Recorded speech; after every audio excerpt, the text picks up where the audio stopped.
الرحمن الرحیم آپ کے مسائل اور ان کا حل۔ چھوٹا سا مسئلہ ہے۔ مسئلہ یہ ہے تراوی میں خلاف ترتیب صورتیں پڑھی جائیں تو کیا سجدہ سہو لازم آئے گا؟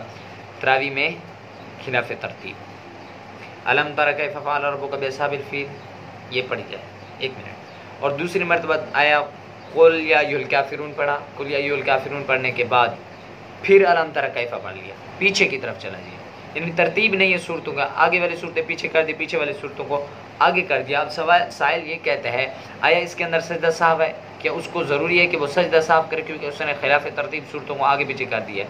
کیا اس کے لیے سجدہ سہو ہے؟ تو حضرت جواب دیتے ہیں، جواب یہ ہے نماز میں صورتوں کو قصداً خلاف ترتیب پڑھنا، جان بوجھ کر، پتہ بھی ہے مجھے ترتیب کے ساتھ پڑھنا ہے یہ صورت، لیکن جان بوجھ کر آگے پیچھے کر دیتا ہے، یہ تو ہے مکروہ۔ کیا ہے؟ مکروہ ہے۔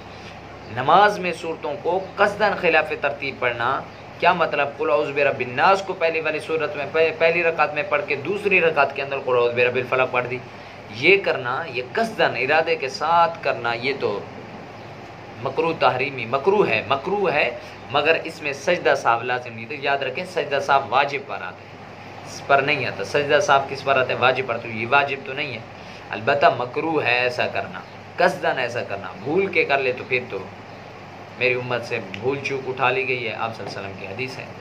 دعا ہے کہ اللہ میں صحیح مسئلے پر عمل کرنے کی توفیق عطا